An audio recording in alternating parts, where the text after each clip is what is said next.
Deux Chroniques, chapitre 14. Asa fit ce qui est bien et droit aux yeux de l'Éternel, son Dieu.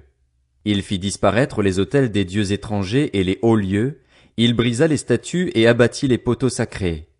Il ordonna à Juda de rechercher l'Éternel, le Dieu de ses ancêtres, et de mettre en pratique la loi et les commandements. Il fit disparaître de toutes les villes de Juda les hauts lieux et les piliers consacrés au soleil. Et le royaume fut tranquille sous son règne. Il put construire des villes fortifiées en Juda, car le pays fut en paix et il n'y eut pas de guerre contre lui pendant ces années-là. En effet, l'Éternel lui avait donné du repos. Il dit à Juda, « Construisons ces villes et entourons-les de murailles, de tours, de portes et de verrous. Si le pays est encore à notre disposition, c'est parce que nous avons recherché l'Éternel, notre Dieu. Nous l'avons recherché et il nous a donné du repos de tous les côtés. » Ils se mirent donc à construire et ils eurent du succès.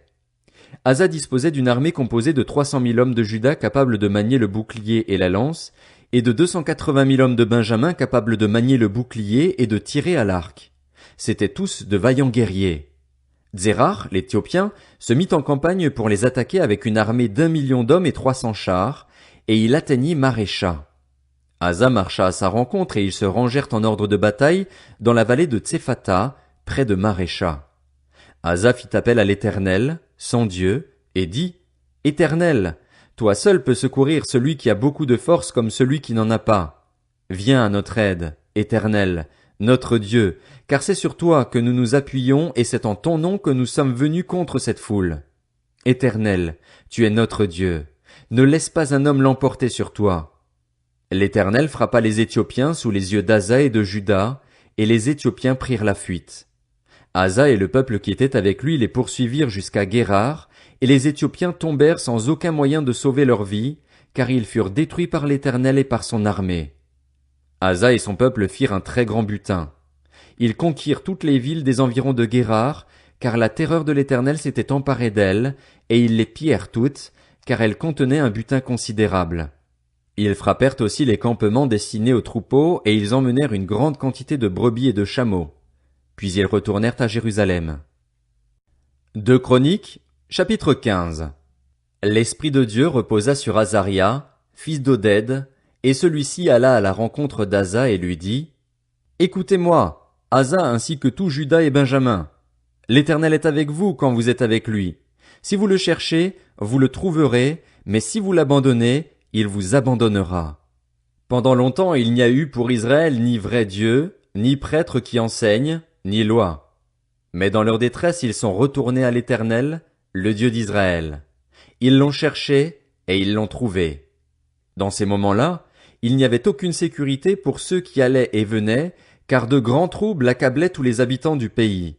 On se battait peuple contre peuple, ville contre ville, parce que Dieu les agitait par toutes sortes d'angoisses. Quant à vous, soyez forts et ne baissez pas les bras, car il y aura un salaire pour vos actes. » Après avoir entendu ces paroles et cette prophétie, Oded était aussi prophète, Asa se fortifia et fit disparaître les monstruosités de tout le pays de Juda et de Benjamin, ainsi que des villes qu'il avait prises dans la région montagneuse d'Éphraïm, et il restaura l'autel de l'Éternel qui se trouvait devant le portique de l'Éternel.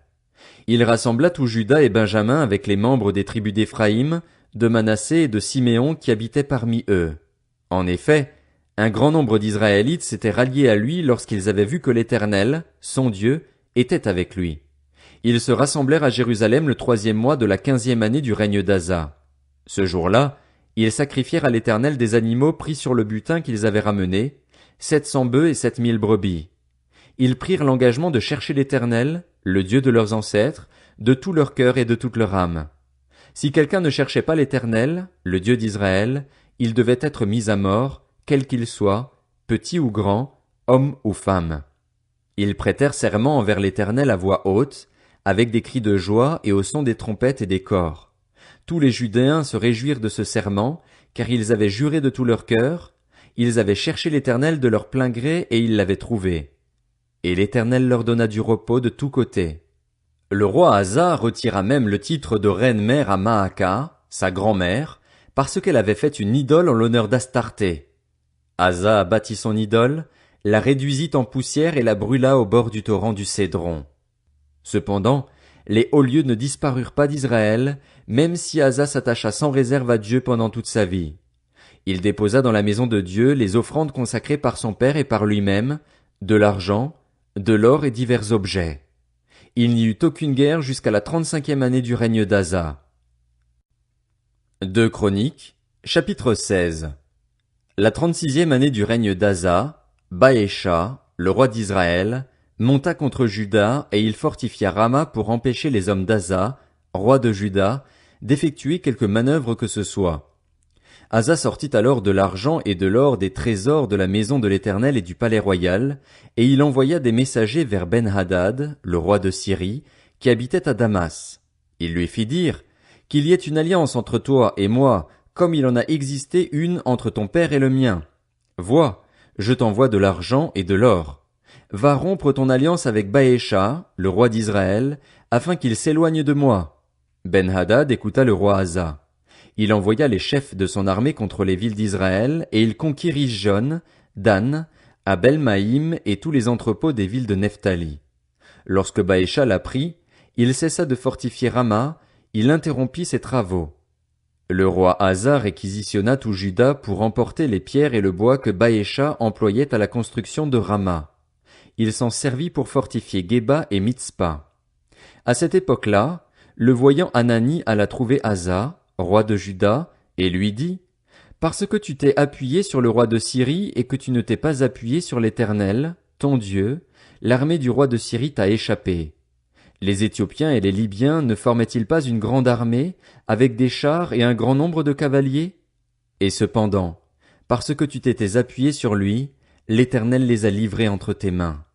En effet, l'Éternel parcourt toute la terre du regard pour soutenir ceux dont le cœur lui est attaché sans réserve.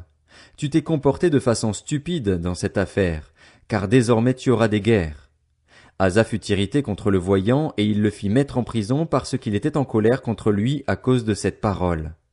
À la même époque, il maltraita aussi quelques membres du peuple. Les actes d'Asa, des premiers aux derniers, sont décrits dans les annales des rois de Juda et d'Israël. La 39e année de son règne, il eut une très grave maladie des pieds.